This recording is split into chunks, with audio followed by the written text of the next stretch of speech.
ઓમ શ્રી ગણેશાય નમઃ. જય શ્રી કૃષ્ણ મિત્રો. આજે આપણે પૂર્ણિમાના દિવસે સત્યનારાયણની કથા સાંભળીશું પૂરા મનથી, ભાવથી ને શ્રદ્ધાથી. પૂનમના દિવસે ભગવાન સત્યનારાયણની કથા સાંભળવાનો ખૂબ જ મહિમા છે. તો આ વિડીયોમાં આપણે સાંભળીશું ભગવાન સત્યનારાયણ દેવની કથા. બોલો સત્યનારાયણ ભગવાનની જય. ઓમ નમો ભગવતે વાસુદેવાય. શાંતકારમ ભુજગશયનમ પદ્મનાભમ સુરેશમ વિશ્વધારમ ગગન સદૃશમ મેઘવનમ શુભાંગમ લક્ષ્મીકાંતમ કમલનયનમ યોગીભીર્ધ્યાનગમ્યમ વંદે વિષ્ણુ ભવય ભવય હરણમ સર્વલોકેનાથમ. ઓમ નમો ભગવતે વાસુદેવાય. સત્યનારાયણ કથા સાંભળવાથી ધર્મ, અર્થ, કામ, મોક્ષ ની પ્રાપ્તિ થાય છે. આ કથા પૂનમના દિવસે થાય છે. પૂનમના દિવસે કથા કરવાનો ખૂબ જ મહિમા છે. સ્કંદ પુરાણના રેવા ખંડમાં કહ્યું છે કે જે વ્યક્તિ પૂરી શ્રદ્ધા, પરમ નિષ્ઠાથી ભગવાન સત્યનારાયણની પૂજા ઉપાસના કરે છે, વ્રત કરે છે તે અને સત્યનારાયણ કથા સાંભળે છે તો તેની બધી જ મનોકામના પૂર્ણ થાય છે, સર્વ સંકટ દૂર થાય છે, તેમના તમામ દુઃખ, ગરીબી, દરિદ્રતા નાશ પામે છે, ઘરમાં સુખ સમૃદ્ધિનો વાસ થાય છે, શાંતિનો વાસ થાય છે. ભગવાન સત્યનારાયણનો મહિમા તો એટલો બધો છે કે ભગવાનનો પ્રસાદ ગ્રહણ કરવાથી જ દરેક ફળનું પ્રાપ્તિ થાય છે, દરેક આશાઓ પૂરી થાય છે, મનના મનોરથ પૂરા થાય છે, તકલીફો, દુઃખ દૂર થાય છે અને ખૂબ પુણ્ય ફળ પ્રાપ્ત થાય છે. ભગવાન સત્યનારાયણની કથા એટલે સત્યની ઉપાસના. સત્યમાં જ ભગવાન છે, સત્યમાં જ સમગ્ર વિશ્વ સમાયેલું છે. જીવનમાં કોઈ પણ દુઃખ આવે, તકલીફ આવે, જીવન છે તો આ બધું આવવાનું જ છે. તો કોઈ પણ સમયે આપણે દુઃખ, તકલીફ આવે તો સત્યનું જ પાલન કરવું જોઈએ, સત્ય જ વધવું જોઈએ. અસત્ય ક્યારેય ન બોલવું. જે લોકો તેના મુખેથી સદા અસત્ય વધે છે તેના જીવનમાં દરેક મુશ્કેલીઓ, તકલીફો હંમેશા આવે છે. માટે સત્યનું જ પાલન કરવું. આ જગતમાં સત્ય એ જ હરિનારાયણ છે. સત્યને પૂજવું એ જ સત્યનારાયણની ઉપાસના. તો મિત્રો, આજના પૂનમના દિવસે, પવિત્ર દિવસે સત્યનારાયણની કથા આપણે સાંભળીશું અને આજનો દિવસ અને આપણું જીવન પવિત્ર, પાવન બનાવીએ. બોલો ભગવાન સત્યનારાયણની જય. શ્રી વ્યાસજી બોલ્યા, એક સમયે અયોધ્યા પાસે આવેલા. અધ્યાય 1 સત્યનારાયણની કથા. અધ્યાય 1 સત્યનારાયણ વ્રત વિધિ. શ્રી વ્યાસજી બોલ્યા, એક સમયે અયોધ્યા પાસે આવેલા એક પવિત્ર તીર્થક્ષેત્ર નૈમિષારણ્યમાં તપ કરનારા સૌનકાદિક ઋષિઓ એકત્રિત થયા હતા. પુરાણો તથા મહાભારત રચયિતા શ્રી ભગવાન વેદવ્યાસના પ્રધાન શિષ્ય શ્રી સૂત પુરાણી પણ ત્યાં હતા. ઋષિઓએ દંડવત પ્રણામ કરી શ્રી સૂત પુરાણીને અતિ ઉત્તમ પ્રશ્ન પૂછ્યો. તેઓ બોલ્યા, હે મહામુનીશ્વર, એવું કયું વ્રત છે કે તપ કરવાથી માણસને ઈચ્છિત ફળને પ્રાપ્ત કરી જીવનને અંતે મોક્ષની પ્રાપ્તિ થાય છે? તે સર્વ અમે સાંભળવા ખૂબ જ ઉત્સુક છીએ, માટે તે અમને વિસ્તારપૂર્વક કહો. સૂતજી બોલ્યા, હે મહર્ષિઓ, એક વખતે યોગીરાજ નારદ મુનિએ આવો જ પ્રશ્ન ભગવાન કમલપતિને પૂછ્યો હતો.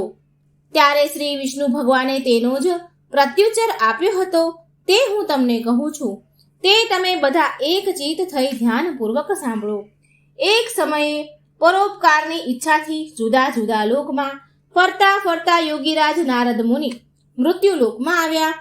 મૃત્યુલોકમાં તેઓ શ્રીએ જુદી જુદી જાતિઓના લોકોને, પ્રાણીઓને પોતપોતાના કર્મોથી દુઃખી થતા અને અનેક પ્રકારની આધિ વ્યાધિઓથી ઘેરાયેલા જોયા.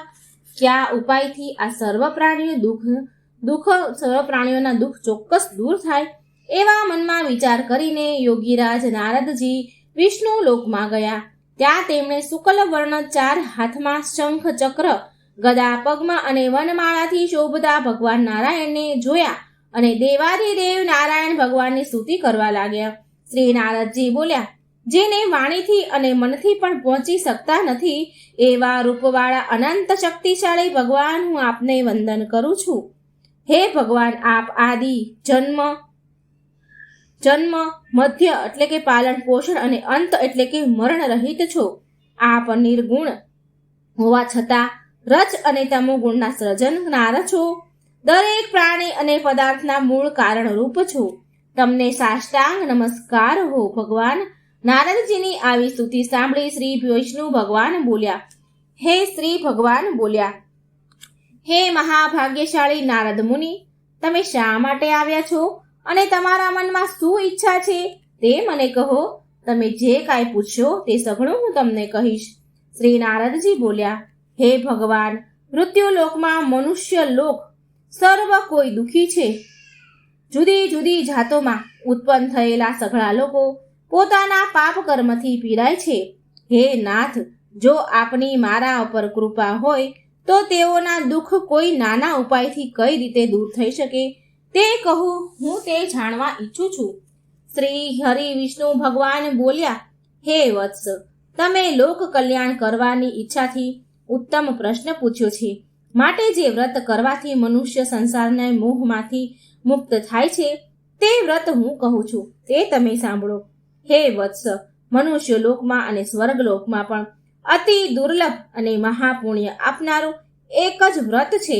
તે મને તમારા પર ઘણો પ્રેમ હોવાથી હું તમને હમણાં એ જણાવું છું. આ શ્રી સત્યનારાયણનું વ્રત છે. એને સારી રીતે વિધિપૂર્વક કરવાથી માણસ આ લોકમાં સર્વ સુખ મેળવી સિદ્ધ પરલોકમાં મુક્તિને પ્રાપ્ત થાય છે. શ્રી હરિ વિષ્ણુ ભગવાનનું આવું કથન સાંભળી વાક્ય સાંભળીને નારદજી બોલ્યા, હે મહારાજ, શ્રી સત્યનારાયણ ભગવાનના આ વ્રતનું ફળ શું? તેઓ વિધિ કઈ વિધિ છે?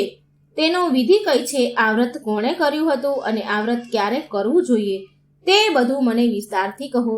શ્રી ભગવાન બોલ્યા, હે નારદ મુનિ, આ વ્રત ત્રિવિધ દુઃખો તથા શોક વગેરેનો નાશ કરનારું છે. વળી આ વ્રત સૌભાગ્ય અને સંતતિ આપનારું છે, તેમજ વિજય આપનારું છે. કોઈ પણ દિવસે શ્રદ્ધા અને ભક્તિભાવથી માણસ આ વ્રત કરી શકે છે. શ્રી સત્યનારાયણનું આ વ્રત પૂજન માણસે ધર્મ પારાયણ થઈ બ્રાહ્મણો, કુટુંબીજનો, મિત્રો તથા બાંધવો સાથે સાયંકાળે કરવું જોઈએ. પ્રસાદ માટે લોટ, દૂધ, ઘી, ખાંડ વગેરે સવાયા પ્રમાણમાં લઈ શીરો તૈયાર કરવો. પ્રસાદમાં ફળ ફળાદીમાં કેળા વગેરે પણ લેવા અને ભક્તિભાવથી ભગવાનને સમર્પણ કરવા. કોઈ કારણસર ઘઉંનો લોટ ન મળે તો ચોખાનો લોટ અને સાકર ન મળે તો ગોળ વાપરવો. આ બધી ખાદ્ય સામગ્રી એકઠી કરી પ્રસાદ બનાવવો. પોતાના સ્વજનો સાથે કથા શ્રવણ કરવી. બ્રાહ્મણને યથાશક્તિ દક્ષિણા આપવી. પછી ભાઈ ભાંડુઓને, સ્નેહીઓને, બ્રાહ્મણોને ભોજન કરાવવું. પોતે પણ પ્રસાદ ભક્તિપૂર્વક લેવું. પ્રસાદ લીધા બાદ ભજન કીર્તન આદિ કરવા અને શ્રી સત્યનારાયણ ભગવાનનું સ્મરણ કરતા કરતા સૌએ પોતપોતાને ઘરે જવું. આ પ્રમાણે કરવાથી મનુષ્યને પોતે ઈચ્છેલી વસ્તુઓની પ્રાપ્તિ થાય છે અને એની સર્વ મનોકામના જરૂર સિદ્ધ થાય છે. વિશેષમાં કળિયુગમાં પૃથ્વી પર સુખી થવા માટેનો આ ટૂંકો અને સરળ ઉપાય છે. પૂજા કરનાર ભક્તે એક ફૂલ કંકુવાળું કરી શ્રી સત્યનારાયણ ભગવાનને ચડાવવું. સત્યનારાયણ કથાનો અધ્યાય પહેલો અહીં પૂરો થાય છે. બોલો સત્યનારાયણ ભગવાનની જય. અધ્યાય બીજો, નિર્ધન બ્રાહ્મણ તથા કઠિયારાની કથા. શ્રી સત્યનારાયણ કથાનું મહાફળ. સૂતજી બોલ્યા, હે મુનિઓ, આ વ્રત પૂર્વે જેણે જેણે કર્યું હતું તે હું તમને કહું છું. રમણીય એવા કાશીનગરીમાં એક અતિ નિર્ધન દરિદ્ર બ્રાહ્મણ શતાનંદ નામનો રહેતો હતો. તે બ્રાહ્મણ ભૂખ અને તરસથી વ્યાકુળ થઈ દરરોજ પૃથ્વી પર ભિક્ષા માંગવા ભટકતો હતો. તે બ્રાહ્મણને દુઃખી જોઈ બ્રાહ્મણો પ્રત્યે પ્રેમ રાખનાર ભગવાનને એક બ્રાહ્મણનું રૂપ લઈને ભિક્ષા માંગતા દરિદ્ર બ્રાહ્મણને આદરથી પૂછ્યું, હે બ્રાહ્મણ, તમે ઘણા દુઃખી થઈ પૃથ્વી પર રોજ શા માટે ફરો છો? હે વિપ્રવર, હું તમારા દુઃખનું કારણ સાંભળવા ઈચ્છું છું, માટે મને કહો.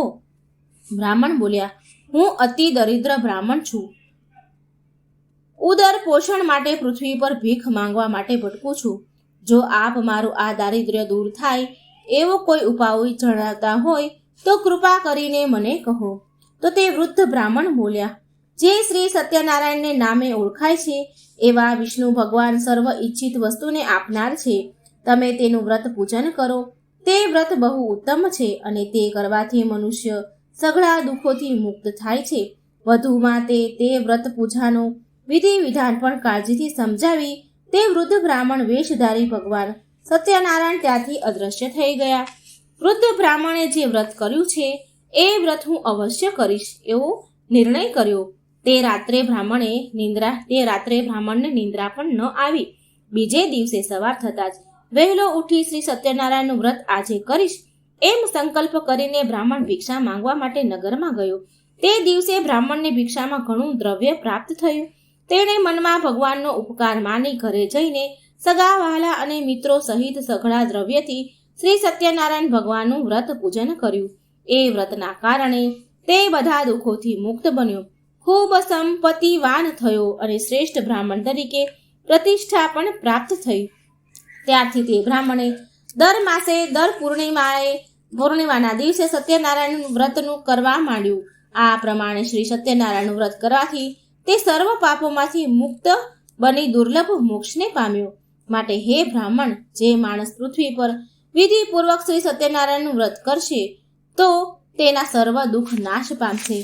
આમ ભગવાન શ્રી સત્યનારાયણે મહાત્મય શ્રી નારદ મુનિને વ્રત વિશે જે કહ્યું હતું તે મેં હે ઋષિ મુનિઓ તમને કહ્યું. હવે તમને બીજું શું કહું તે કહું. ઋષિઓ બોલ્યા, હે સૂત પુરાણી, તે બ્રાહ્મણ પાસેથી આ વ્રત કોણે જાણ્યું? આ પૃથ્વી પર તે વ્રત કોણે કર્યું? તે બધું અમે સાંભળવા ઈચ્છીએ છીએ, જેથી અમને આ વ્રત ઉપર શ્રદ્ધા ઉત્પન્ન થાય. સૂતજી બોલ્યા, હે મુનિઓ, જેણે પૃથ્વી પર આ વ્રત કર્યું છે તેની કથા તમે સાંભળો. એક દિવસ તે શ્રેષ્ઠ બ્રાહ્મણ સતાનંદ પોતાના વૈભવ પ્રમાણે પોતાના કુટુંબીજનો અને ઇષ્ટમિત્રો સહિત સત્યનારાયણ ભગવાનનું વ્રત પૂજન કરતો હતો. એ વખત લાકડા કાપી વેચનારો એક ભીલ જાતિનો કઠિયારો તેના ઘર પાસે આવ્યો. તરસથી પીડાતો હતો. તે કઠિયારો લાકડાનો ભારો ઓટલા ઉપર મૂકી બ્રાહ્મણના ઘરમાં ગયો. ત્યાં તેણે તે બ્રાહ્મણને વ્રત પૂજન કરતો જોયો અને તે ત્યાં બેઠો. વ્રત સમાપ્ત થતાં તેણે નમસ્કાર કર્યા અને બ્રાહ્મણને વંદન કરી પૂછ્યું, આપ આ શું કરો છો? આ વ્રત પૂજન કરવાથી શું ફળ મળે છે તે મને વિસ્તારથી કહેવાની કૃપા કરો. બ્રાહ્મણ બોલ્યા, સર્વને ઈચ્છિત વસ્તુ આપનાર ભગવાન શ્રી સત્યનારાયણનું હું આ વ્રત કરું છું. તેની કૃપાથી મને આ બધું ધન ધાન્ય સંપત્તિ પ્રાપ્ત થાય છે. કઠિયારાએ બ્રાહ્મણ પાસેથી વ્રતનો વિધિ જાણી મનમાં ઘણો હર્ષ પામ્યો. ખાઈ પાણી પીને તથા પ્રસાદ લઈને તે નગરમાં ગયો. માથે લાકડાનો ભારો લઈને શ્રી સત્યનારાયણનું સ્મરણ કરતો એમ વિચારવા લાગ્યો કે આજે નગરમાં જે લાકડાનો ભારો વેચાતા જે પૈસા મળશે તે પૈસાથી હું સત્યનારાયણ ભગવાનનું વ્રત કરીશ. આમ વિચારતો માથે લાકડાનો ભારો લઈને તે જ્યાં જ્યાં પૈસાવાળા રહેતા તે લતામાં જઈ ચડ્યો. શ્રી સત્યનારાયણ દેવની કૃપાથી તે દિવસે તેને તેના લાકડાને બમણી કિંમત મળી. તેથી તે કઠિયારો ઘણો ખુશ થયો અને પ્રસન્ન હૃદયવાળો બની પાકા કેળા, સાકર, દૂધ, ઘી, ઘઉંનો લોટ વગેરે સર્વ લઈ પોતાને ઘરે ગયો. પ્રસાદ તૈયાર કર્યો અને બ્રાહ્મણને બોલાવી, પોતાના બંધુઓને બોલાવી, સગા સ્નેહીઓને બોલાવી વિધિપૂર્વક શ્રદ્ધા અને ભક્તિભાવથી શ્રી સત્યનારાયણ ભગવાનનું પૂજન કર્યું. આ વ્રતના પ્રભાવથી તે ભીલ જાતિનો કઠિયારો ધનવાન પુત્રવાન થયો. એ આ લોકમાં સર્વ સુખો ભોગવીને અંતે સત્ય લોકમાં ગયો. બોલો શ્રી સત્યનારાયણ દેવ કી જય. પૂજા કરનાર ભક્તિ એક ફૂલ કંકુવાળું કરી શ્રી સત્યનારાયણ ભગવાનને ચડાવવું.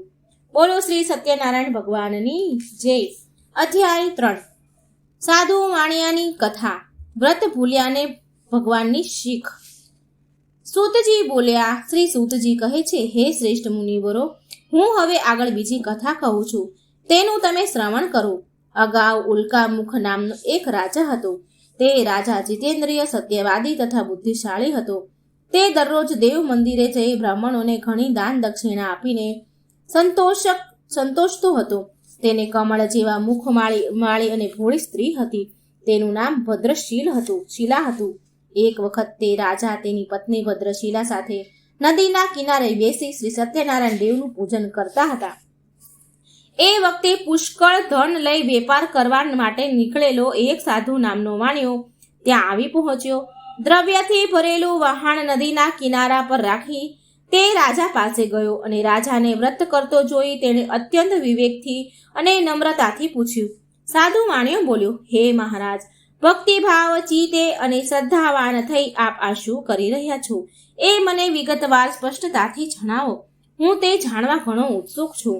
રાજા બોલ્યા, પુત્રાદીન પ્રાપ્તિ માટે અત્યંત તેજસ્વી શ્રી વિષ્ણુ ભગવાનનું આ વ્રત પૂજન હું મારા સ્વજનોની સાથે કરું છું. રાજાનું આ વચન સાંભળી સાધુ વાણિયો આદરપૂર્વક બોલ્યો, હે રાજન, આપ એ વ્રત મને કહો. હું તમારા કહેવા પ્રમાણે એ વ્રત કરીશ. મને પણ સંતતિ નથી. જો આ વ્રત કરવાથી ચોક્કસ થતી હશે તો હું જરૂર કરીશ. રાજા પાસેથી વ્રત વિધાન સાંભળી વેપાર માટે જવાનું છોડી દઈ તે આનંદ પામતો પામતો ઘેર આવ્યો અને પોતાની પત્નીને સતતી આપનાર આ વ્રત સંબંધિત બધી વાત કહી. સંતાન આપનારી આ વ્રતની વાત કહી અને કહ્યું કે જ્યારે મને સંતતિ થશે ત્યારે આ વ્રત કરીશ. મને સંતાન પ્રાપ્ત થશે ત્યારે હું આ વ્રત કરીશ.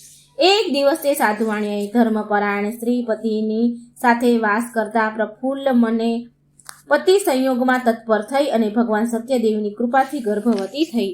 10 માસ પૂરા થતા લીલાવતીએ એક સુંદર કન્યા રત્નને જન્મ આપ્યો અને તે કન્યા શુક્લ પક્ષમાં જેમ ચંદ્ર વૃદ્ધિ પામે તેમ દિને દિને મોટી થવા માંડી. તે કન્યાનું નામ કલાવતી પડ્યું. પછી પત્ની લીલાવતીએ પોતાના પતિને મધુર વચને કહ્યું કે હે સ્વામી, તમે પૂર્વ જે વ્રત કરવાનો સંકલ્પ કર્યો હતો તે વ્રત કેમ નથી કરતા? સાધુ વાણિયો બોલ્યો, હે વાહલી, હમણાં વ્યાપારમાં તેજીને કારણે સમય નથી, પણ જ્યારે તેનો વિવાહ કરીશું તે વખતે વ્રત કરીશું. પત્નીને આવું આશ્વાસન આપી તે સાધુ વાણિયો વ્યાપાર માટે નગરમાં જતો રહ્યો. પછી તે કન્યા લીલાવતી પિતાને ત્યાં દિવસે દિવસે મોટી થવા લાગી.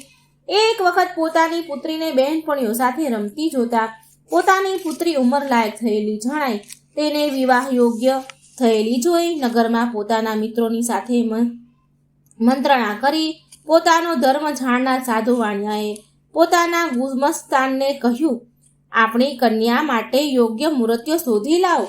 તેની આજ્ઞા થતાં તે ગુમાસ્તો દૂત કાંચન નામના નગરમાં ગયા. તે નગરમાંથી એક વાણિયાના પુત્રને લઈ દૂત પાછો આવ્યો. તે સુંદર, ગુણવાન અને યુવાન માણિક પુત્રને જોઈ સાધુ વાણિયો અત્યંત પ્રસન્ન થયો અને પોતાના જ્ઞાતિજનોને, સંબંધીઓ અને ઇષ્ટમિત્રો સાથે રાખી વિધિપૂર્વક તેની પુત્રી કલાવતીના લગ્ન તે સુંદર યુવાન સાથે કર્યા. પછી દુર્ભાગ્યને કારણે તે કન્યા વિવાહ સમયે પણ શ્રી સત્યનારાયણ ભગવાનનું વ્રત કરવાનું કન્યાના વિવાહ સમયે આ વ્રત કરવાનું ભૂલી ગયો સાધુ વાણિયો અને તેથી શ્રી સત્યનારાયણ પ્રભુ તેના પર કોપાયમાન થયા. ત્યાર પછી પોતાના વ્યાપારમાં આતુર તેઓ સાધુ વાણિયો કાળને વશ થયેલ હોવાથી પોતાના જમાઈને સાથે લઈ વેપાર કરવા નીકળ્યો.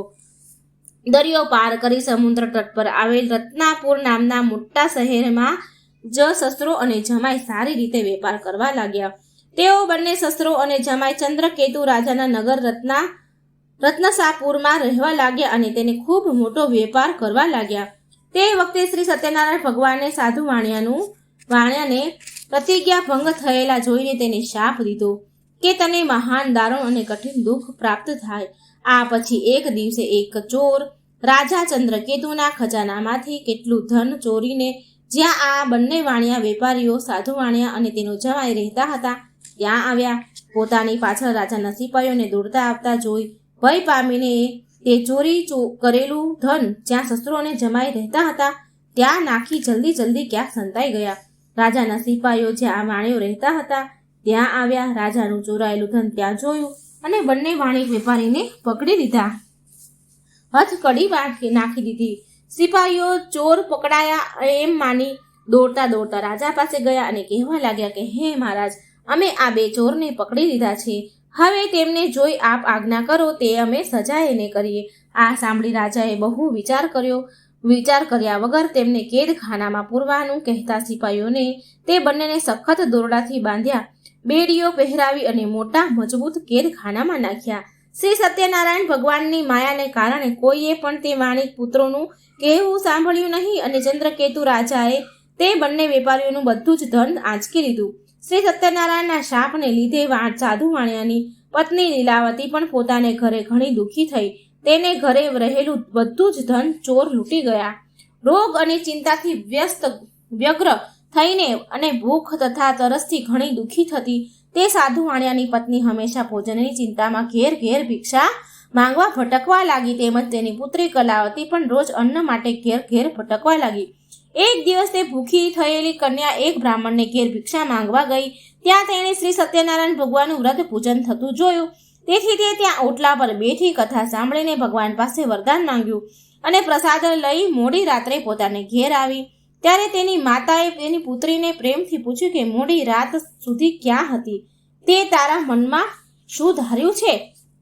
કન્યા કલાવતીએ તરત જ પોતાની માતાને જણાવ્યું કે માં, આજે મેં એક બ્રાહ્મણને ત્યાં ઈચ્છિત વસ્તુને આપનારું શ્રી સત્યનારાયણ ભગવાનનું વ્રત જોયું. હું તે સાંભળીને અને પ્રસાદ લઈને આવી છું.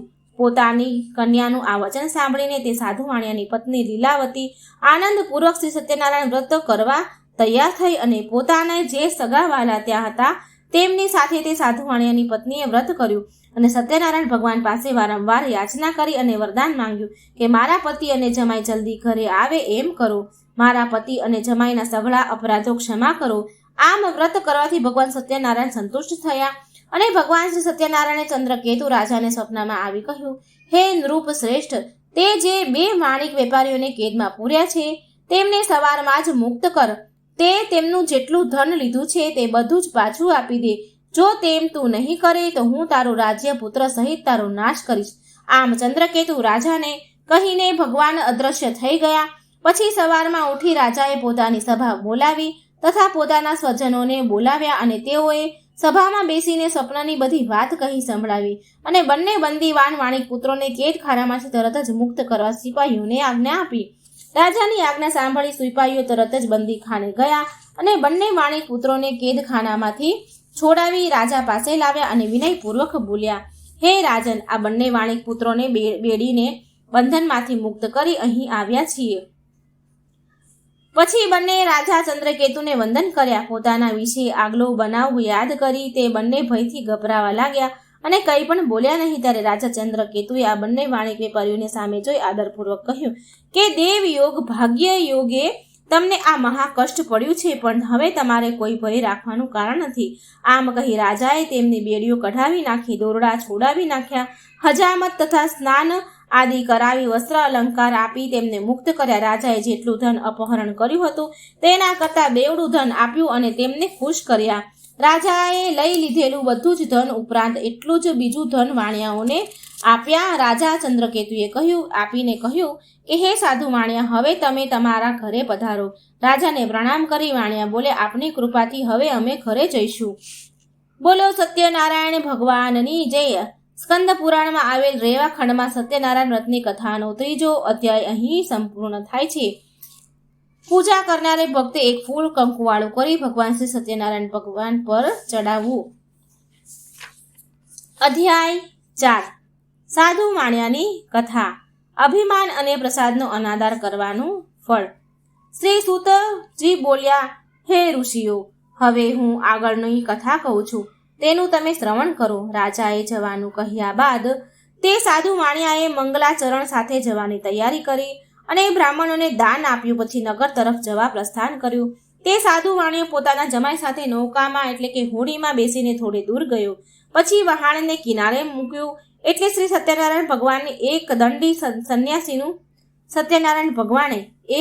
સંન્યાસીનું રૂપ લીધું અને જ્યાં તે વાણિયા બેઠા હતા ત્યાં જઈ પૂછ્યું કે તારી નૌકામાં શું ભરેલું છે? ત્યારે ઘણું ધન મળવાથી અભિમાન અને મંદોત બનેલા તે બંને વાણિયાઓએ સાધુની મશ્કરી કરી અને તિરસ્કારપૂર્વક હસીને બોલ્યા, હે દંડી સ્વામી, તમારે એ પૂછવાની શું જરૂર પડી? શું તમારે અમારું ધન જોઈએ છે? મારા વહાણમાં તો વેલા, ઘાસ, પાંદડા ઇત્યાદિ છે.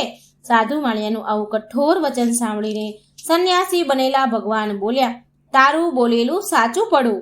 તે પછી એક દંડી સ્વરૂપ ધારણ કરી સત્યનારાયણ ભગવાન તેનાથી દૂર જઈ સમુદ્ર કિનારે એક ઠેકાણે જઈ ઊભા રહ્યા. સંન્યાસીના ગયા પછી પોતાનું નિત્ય કર્મ કરી અને નાસ્તો વગેરે પતાવી જેવો વાણિયો પોતાના વહાણ પર ગયો તો તેણે પોતાની હોડીને હલકો થઈ પાણી પર ઊંચી આવેલી જોઈ અને ઘણો વિસ્મય પામ્યો. પોતાની હોડીમાં દ્રવ્યને બદલે વેલા અને પાંદડા ભરેલા દેખાયા અને તે જોતા જ ત્યાં તે મૂર્છા પામ્યો, બેભાન થઈ ગયો, જમીન પર પડી ગયો. એ જોઈને જ્યારે બેભાન થઈ ગયો ત્યારે તે ખૂબ જ ચિંતામાં પડ્યો. એને બેભાન જોઈને તે ખૂબ જ ચિંતામાં પડ્યો. સાધુ વાણિયાની આ સ્થિતિ જોઈ તેના જમાઈએ કહ્યું, આપ શા માટે શક કરો છો? જરૂર પેલા સંન્યાસીએ શાપ દીધો હોય એમ લાગે છે. તે સંન્યાસી સર્વશક્તિમાન છે, એમાં શંકા નથી. માટે આપણે તેને શરણે જઈને અને આપણી ઈચ્છાઓ પૂર્ણ થશે. તો જમાઈના વચન સાંભળી તેઓ તેમની પાસે ગયા. સંન્યાસીને જોઈ અત્યંત ભક્તિભાવથી દંડવત પ્રણામ કર્યા અને ખૂબ જ નમ્ર ભાવે બોલ્યા, હે સંન્યાસી, મેં આપની પાસે જે વાણી કહી અને ખોટું બોલ્યો તે મારો અપરાધ ક્ષમા કરો. એમ કહી વારંવાર જમીન પર લાંબો થઈને સંન્યાસીને પ્રણામ કરવા લાગ્યો અને ખૂબ જ શોકાતુર થયો. સાધુ વાણિયાને આમ વિલાપ કરતો જોઈ દંડી સંન્યાસી બોલ્યા, ભગવાન બનેલા સંન્યાસી બોલ્યા, હે સાધુ, શોક ન કર, મારું કહેવું સાંભળ. તું મારી પૂજા કરવાનું ભૂલી ગયો છે. એ તેથી જ મારી આજ્ઞાથી, હે દુષ્ટ બુદ્ધિ, તને વારંવાર દુઃખ પ્રાપ્ત થયું છે. ભગવાનનું આવું વચન સાંભળીને તે સાધુ વાણિયો તેમની સ્તુતિ કરવા લાગ્યો. સાધુ બોલ્યા, હે પ્રભુ, આપની માયાથી મોહિત થયેલા બ્રહ્માદિ દેવો આપના ગુણ અને રૂપને જાણી શકતા નથી. તે એક આશ્રય છે. તો આપની માયા વડે ઘેરાયેલું હું પામર વૃદ્ધ મનુષ્ય આપને કેવી રીતે ઓળખી શકું? હે ભગવાન, તમે પ્રસન્ન થાઓ. હું મારી શક્તિ અને વૈભવને શોભે એ રીતે આપનું પૂજન કરીશ. વહાણમાં મારું જે પહેલા ધન હતું તે સર્વ મને પાછું આપો તથા શરણાગત એવા અમો બંનેનું રક્ષણ કરો. સાધુ વાણિયાનું આ પ્રમાણે ભક્તિયુક્ત વચન સાંભળીને ભગવાન તેના પર પ્રસન્ન થયા અને તેને ઈચ્છિત વરદાન આપીને ભગવાન ત્યાં જ અંતર્ધ્યાન થઈ ગયા. વહાણ પાસે વાણિયાએ જોયું તો પોતાનું વહાણ અગાઉની માફક દ્રવ્યથી ભરેલું જોયું. તે પ્રસન્ન થઈ બોલ્યા, સત્યનારાયણ, ભગવાનની કૃપાથી મારો મનોરથ સફળ થયો. આમ ભગવાનની કૃપાથી પોતાની ઈચ્છા ફળી એટલે સ્વજનો સાથે વિધિપૂર્વક ત્યાં સત્યનારાયણની ભગવાનની પૂજા વિધિસર કરી. સત્યદેવની કૃપાથી તે આનંદ પામ્યો અને તેનો શોક દૂર થયો. એ પછી પોતાના વહાણો તૈયાર કરી પોતાના નગર તરફ જવા પ્રયાણ કર્યું. દૂરથી પોતાનું નગર દેખાતા સાધુ વાણિયાએ પોતાના જમાઈને કહ્યું, જો આ મારું રતનપુર શહેર દેખાય છે. પછી તેણે પોતાના એક દૂતને પોતાના આગમનની ખબર આપવા નગરમાં આગળ રવાના કર્યો. તે દૂતે નગરમાં જઈ સાધુ વાણિયાની પત્ની લીલાવતી સમક્ષ હાથ જોડી નમસ્કાર કરી ખબર આપી. સાધુ વાણિયો જે તેના જમાઈ બંને બાંધવો સહિત ભરપૂર દ્રવ્ય કમાઈને આવે છે અને તેઓ વહાણો શહેરની નજીક આવી પહોંચ્યા. દૂત તરફથી આ સમાચાર સાંભળતા તે સતી સ્ત્રી લીલાવતી અત્યંત હર્ષ પામી. તે વખતે તે સત્યનારાયણ પૂજન કરતી હતી. પૂજન પૂરું કરીને તે ઉઠી અને તેણે પોતાની પુત્રી કલાવતીને કહ્યું, હે પુત્રી, હું મારા પતિ અને જમાઈને મળવા જાઉં છું. તું પણ પૂજા કરી જલ્દી આવ. માતાનું આવું વચન સાંભળીને કન્યા કલાવતીએ પણ વ્રત પૂરું કર્યું, પણ પ્રસાદ લેવાનું બાકી રહી ગયું. પ્રસાદ લીધા વિના જ તે પણ પોતાના પિતા અને પતિને મળવા દોડી ગઈ. આથી શ્રી સત્યનારાયણ ભગવાન ગુસ્સે થયા અને કલાવતીના પતિને તથા તેના ધન સાથેની નૌકાને સમુદ્ર જળમાં અદ્રશ્ય બનાવી દીધા. પછી જ્યારે કન્યા કલાવતી પોતાના પતિને જોયો ન જોયો તો એ મહાશોક કરી રડવા લાગી અને રુદન કરતા કરતા ત્યાં જ જમીન પર ઢળી ગઈ. આવી પરિસ્થિતિ ઉત્પન્ન થઈ. સાધુ વાણિયો ભય પામ્યો અને વિચાર કરવા લાગ્યો કે આ કેવી અજબની વાત છે. હમણાં તો જમાઈ અને તેનું વહાણ દેખાતા હતા, તે એકાએક કેમ અદ્રશ્ય થઈ ગયા? અન્ય હોડી ચલાવનારા બીજા નાવિકો પણ આશ્ચર્ય પામ્યા અને ચિંતામાં પડ્યા. પછી પોતાની પુત્રી કલાવતીની સ્થિતિ જોઈ લીલાવતી પણ ખૂબ ગભરાઈ ગઈ અને અતિ દુઃખથી વિલાપ કરવા લાગી અને પોતાના પતિને કહેવા લાગી, જરી એક વારમાં જમાઈ વહાણ સાથે કેવી રીતે અદ્રશ્ય થઈ ગયા? કોણ જાણે ક્યાં દેવની અવગણના થઈ અને એની હોડી અદ્રશ્ય થઈ? હું કંઈ જાણતી નથી. શ્રી સત્યદેવીનું મહાત્મય કોણ જાણવા સમર્થ છે? એમ બોલી લીલાવતી પોતાના સ્વજનો સાથે વિલાપ કરવા લાગી. પછી લીલાવતીએ પોતાની પુત્રી કલાવતીની ખોળામાં બેસાડી ખૂબ રુદન કર્યું. કલાવતી પણ પોતાના સ્વામીને ગુમ થયેલ જાણીને ખૂબ જ દુઃખી બની અને કલાવતીએ વિચાર્યું કે હવે મારે જીવીને શું કરવું, અને પોતાના પતિની પાદુકા લઈ તેની પાછળ સતી થવાનો નિશ્ચય કર્યો. કન્યાનું આ વર્તન જોઈ તે સજ્જન સાધુ વાણિયો પોતાની સ્ત્રી સહિત ખૂબ જ દુઃખી અને શોક સંપન્ન બન્યો.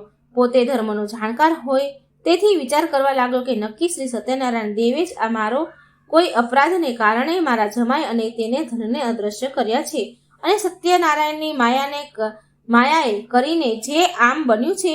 આથી હું આ મારા વૈભવને શોભે તેવી રીતે વિધિપૂર્વક શ્રી સત્યનારાયણ ભગવાનનું પૂજન આ ઘાટ પર સંકટ દૂર થતા સાથે જ કરીશ એવો નિર્ણય કર્યો અને જમીન પર લાંબા થઈ શ્રી સત્યનારાયણ ભગવાનને સાષ્ટાંગ દંડવત પ્રણામ કર્યા. શ્રી સત્યનારાયણ ભગવાનને પણ થયું કે જો આ કન્યા બળી મરશે તો મને પાપ લાગશે, માટે દીનજનોને ઉદ્ધારક ભગવાનને પ્રસન્ન થઈ આકાશવાણી દ્વારા જણાવ્યું કે મારા પ્રસાદનો ત્યાગ કરીને તેના પતિને મળવા આવી છે, તેથી જ તેના પતિને તેનાથી અદ્રશ્ય કરવામાં આવ્યો છે. જો તે ઘરે જે પ્રસાદ લઈ પાછી આવશે તો એ સાધુ માણ્યા તેને તેનો પતિ તરત જ પ્રાપ્ત થશે, એમાં શંકા નથી. આકાશમાંથી થયેલી આ આકાશવાણી કન્યા લીલાવતીએ સાંભળી. આકાશવાણી સાંભળતા તરત જ એ ઘરે ગઈ અને પ્રસાદ લીધો અને પાછી કિનારે આવી. ત્યારે તેણે પોતાના સ્વજન પતિના દર્શન થયા. પતિ કલાવતીએ પોતાના પિતાને કહ્યું કે હે પિતાજી, હવે ઘરે ચાલો, શા માટે વિલંબ કરો છો? પોતાની કન્યાનું આ વાક્ય સાંભળી સાધુ માણ્યાએ સંતોષ થયો. એ શાસ્ત્રમાં જણાવેલી વિધિ પ્રમાણે સત્યનારાયણ દેવનું વ્રતનું ત્યાં પૂજન કરી પોતાના ધન અને બાંધવોને સહિત ઘરે ગયો. ઘરે આવ્યા પછી દરેક પૂર્ણિમાના દિવસે તથા સંક્રાંતિના દિવસે તે સત્યનારાયણ ભગવાનનું પૂજન કરવા લાગ્યો અને અંતે આ લોકમાં સર્વ સુખો ભોગવીને શ્રી સત્યનારાયણ વૈકુંઠમાં ગયો. આમ શ્રી સ્કંદ પુરાણમાં આવેલા રેવાખંડમાં સત્યનારાયણ વ્રતની કથાનો 4થા અધ્યાય સંપૂર્ણ. બોલો સત્યનારાયણ ભગવાનની જય. અધ્યાય 5. તુંગધ્વજ રાજાની કથા. શ્રી સૂતજી બોલ્યા, હે શૌનકાદિક મુનિઓ, હવે તમને એક બીજું દ્રષ્ટાંત કહું છું, તેનું શ્રવણ કરો. પૂર્વ પ્રજાનું ઉત્તમ પ્રકારે પાલન કરનારો તુંગધ્વજ નામનો એક રાજા હતો. તે સત્યનારાયણ ભગવાનના પ્રસાદનો અનાદર કરી ઘણું દુઃખ પામ્યો હતો. એ એક દિવસ જંગલમાં જઈ ઘણા મૃગો અને જાનવરોનો શિકાર કરી થાક્યો હતો. તે એક વિશાળ વડના વૃક્ષ તળે ગયો. ત્યાં ઘોડો બાંધી છાંયડામાં આરામ કરવા લાગ્યો. તે સમયે ત્યાં વનમાં ગાયો ચરાવવા આવેલા ગોવાળિયાઓ પોતાના મિત્રો સાથે તે વૃક્ષ નીચે સત્યનારાયણ ભગવાનની પૂજા કરતા હતા. તેણે તે જોયું. રાજાએ પૂજા થતી જોઈ પણ તે અહંકારને લીધે ત્યાં ગયો નહીં. એટલું જ નહીં પણ દૂરથી પણ શ્રી સત્યનારાયણ ભગવાનને પ્રણામ ન કર્યા. તેમ છતાં પૂજન પૂરું થઈ ગોવાળિયાએ પોતાના રાજા આવ્યા. આ જોઈ પ્રસન્ન થઈ રાજા પાસે જઈ દાળિયામાં પ્રસાદ મૂક્યો અને પછી તેઓ સર્વ જ્યાં પૂજન કરતા હતા ત્યાં જઈ સર્વએ પ્રસાદ આરોગ્યો. રાજા પ્રસાદનો ત્યાગ કરી થોડી વારે ઉઠીને ત્યાંથી પોતાના નગર તરફ ગયો. પ્રસાદનો અનાદાર કરી ત્યાગ કરવાથી રાજા ઘણો દુઃખ જ પામ્યો. તેના 100 પુત્ર તથા ધન ધાન્ય વગેરે નાશ પામ્યું. ત્યારે રાજાએ વિચાર કર્યો કે આવું કેમ બન્યું? નક્કી શ્રી સત્યનારાયણે જ મારા સર્વ ધન પુત્રાદિનો નાશ કર્યો છે, માટે જ્યાં પહેલા ગોવાળિયા સત્યનારાયણનું પૂજન કરતા હતા ત્યાં જ જાઓ એવા મનમાં નિશ્ચય કર્યો અને તે રાજા ગોવાળિયા પાસે આવ્યા. સર્વ ગોવાળિયાઓને બોલાવી તેમના સાથે બેસી શ્રદ્ધા અને ભક્તિપૂર્વક યથાવિધિ શ્રી સત્યનારાયણની પૂજા કર્યું, પ્રણામ કર્યા અને પ્રસાદ લીધો તથા પોતાના અપરાધની માફી માંગી. આ રીતે પૂજન કરી પ્રસાદ લેવાથી ભગવાન સત્યનારાયણ પ્રસન્ન થયા. ગુમાયેલું સર્વ પુનઃ પ્રાપ્ત થયું અને એ આ લોકમાં ધનવાન, પુત્રવાન અને વૈભવ પામ્યો અને સર્વ સુખો ભોગવી અંતકાળે શ્રી વિષ્ણુ લોકમાં ગયો. જે કોઈ મનુષ્ય ભક્તિભાવથી પરમ દુર્લભ એવું શ્રી સત્યનારાયણનું વ્રત કરે છે તથા કથા સાંભળે છે તે ભગવાન સત્યદેવની કૃપાથી ધન ધાન્યાદિ પ્રાપ્ત કરે છે. દરિદ્ર હોય તેને પુષ્કળ ધન મળે છે. બંધનમાં પડેલા બંધન મુક્ત થાય છે. ભયભીત થયેલા મનુષ્ય ભયમાંથી મુક્ત થાય છે, એમાં શંકા નથી. અને મનુષ્ય પોતાની ઈચ્છેલી વસ્તુ પ્રાપ્ત કરી અંતે સત્યપુરમાં જાય છે. હે શ્રેષ્ઠ બ્રાહ્મણો, આ પ્રમાણે મેં આપણે જે વ્રત કરવાથી મનુષ્ય સર્વ દુઃખથી મુક્ત થાય છે તે શ્રી સત્યનારાયણ ભગવાનનું વ્રત કહ્યું. વિશેષ કરીને કળિયુગમાં શ્રી સત્યનારાયણની પૂજા એ ઉત્તમ ફળ આપનાર છે. કોઈએ સત્ય સ્વરૂપને કાળ નામે ઓળખે છે તો કોઈ ઈશ્વરને તરીકે જાણે છે, કોઈ સત્યનારાયણ નામે ઓળખે છે અને બીજા કેટલાય સત્યદેવ એ નામે સંબોધે છે. એ સત્ય સ્વરૂપ ભગવાન અનેક પ્રકારના સ્વરૂપો ધારણ કરીને સર્વના મનોરથ પૂર્ણ કરે છે. આવા સત્યનારાયણ ભગવાનની પૂજા કળિયુગમાં લોકોમાં હંમેશા થતી રહેશે. હે ઋષિ મુનિઓ, જે મનુષ્ય આ કથાનો નિત્ય પાઠ કરે અથવા કથાનું શ્રવણ કરે તેના સઘળા પાપ સત્યનારાયણ કૃપાથી નાશ પામે છે. હે મહામંડલેશ્વરો, અગાઉ જેઓએ શ્રી સત્યનારાયણ ભગવાનનું આ વ્રત પૂજન કર્યું હતું તેમના ત્યાર પછીના જન્મની કથા હું સંભળાવું છું. કાશી નગરીમાંનો સતાનંદ દયા બ્રાહ્મણ બીજા જન્મમાં મહાજ્ઞાની સુદામા તરીકે જન્મ્યો અને તેણે શ્રી કૃષ્ણ જેવા સખા પ્રાપ્ત કરી અંતે મોક્ષ મેળવ્યો. લાકડા વેચનારો ભીલ જાતિનો કઠિયારો બીજા જન્મમાં કેવટ તરીકે જન્મ્યો અને તેણે ભગવાન શ્રી રામચંદ્રના ચરણ ધોઈ પાન કરી પોતાના કુળને તાર્યું. ઉલ્કામુખ નામનો રાજા બીજા જન્મમાં રાજા દશરથ બન્યો અને શ્રીરામ જેવા પુત્ર પામી અંતે વૈકુંઠમાં ગયા. ધાર્મિક વૃત્તિના સાધુ વાણિયા બીજા જન્મમાં રાજા મોરધ્વજ થયા. ભગવાને તેની પરીક્ષા લેવા આવ્યા ત્યારે તેણે કરવત વડે પોતાનું અડધું અંગ ચીરી ભગવાનને અર્પણ કર્યું અને મોક્ષ પામ્યા. તુંગધ્વજ રાજા શ્રી સત્યનારાયણ ભગવાનનું વ્રત કરવાથી બીજે જન્મ સ્વયંભૂ મનુ બન્યો અને પોતાની પ્રજાને આચરવાના ધર્મયુક્ત માર્ગો બતાવી તે પોતે વૈકુંઠમાં ગયો. આમ શ્રી સ્કંદ પુરાણમાં આવેલ રેવાખંડ સત્યનારાયણ વ્રતની કથાનો 5મો અધ્યાય અહીં સંપૂર્ણ થાય છે. બોલો સત્યનારાયણ ભગવાનની જય. સત્યનારાયણ કથા અહીં મિત્રો સમાપ્ત થાય છે. જો આ કથા તમને સારી લાગે, વાર્તા સારી લાગે તો લાઈક કરજો, શેર કરજો આ વિડીયોને અને મારી ચેનલને સબસ્ક્રાઈબ જરૂર કરજો. બોલો સત્યનારાયણ ભગવાનની જય. જય શ્રી કૃષ્ણ. રાધે રાધે. Thank you.